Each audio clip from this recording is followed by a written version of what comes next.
بھارت میں انسانی حقوق کی معروف تنظیم People's Union for Civil Liberties نے مقبوضہ جموں کشمیر میں ممتاز کشمیری بھارتی اور بین الاقوامی مصنفین کی 2 درجن سے زائد کتابوں پر پابندی کے بھارتی حکام کے فیصلے کی شدید مذمت کی ہے۔ پی یو سی ایل کی صدر کویتا سریواستو اور جنرل سیکرٹری وی سریش کی طرف سے جاری کردہ ایک بیان میں تنظیم نے اس حکم نامے کو لیفٹیننٹ گورنر منوہر سنہا کے زیر قیادت انتظامیہ کی طرف سے آئین میں دیے گئے اختیارات کا جابرانہ اور ظالمانہ استعمال قرار دیا ہے۔ بیان میں کہا گیا ہے کہ پابندی کے ذریعے ریاست شہریوں کو بتانا چاہتی ہے کہ کوئی بھی رائے جو ریاست کی رائے کے برعکس ہو اسے برداشت نہیں کیا جائے گا۔ یہ آمرانہ سوچ کی ایک صورت ہے جو آئینی جمہوریت میں ناقابل قبول ہے۔ مقبوضہ جموں کشمیر میں 25 کتابوں پر قابض انتظامیہ کی پابندی اظہار رائے کی آزادی پر دراصل ایک صفاقانہ حملہ ہے۔ حال ہی میں کالعدم قرار دی گئی ان کتابوں میں اکثر ایسی ہیں جنہیں امریکہ، برطانیہ اور انڈیا کے معروف اشاعتی اداروں نے شائع کیا ہے۔ کل جماعتی حریت کانفرنس کے سینئر رہنما میر وائز عمر فاروق نے بھارتی حکام کے اس فیصلے سے متعلق بلا شبہ یہ درست کہا ہے کہ دانشوروں اور نامور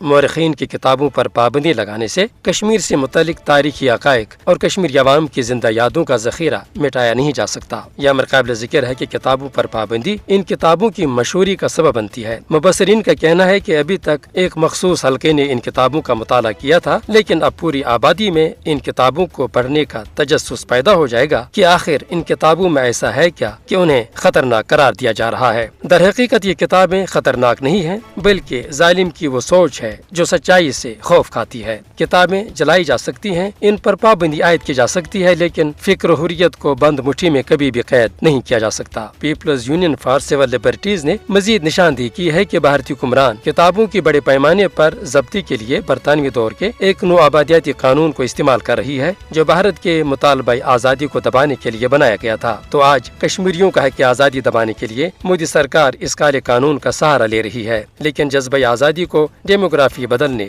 نت نئے ظالمانہ قوانین کے نفاذ اور کتابوں پر پابندی لگانے سے کبھی بھی کچلا نہیں جا سکتا۔ یہ تاریخ کی وہ حقیقت ہے جس کو کبھی بھی صرف نظر نہیں کیا جا سکتا۔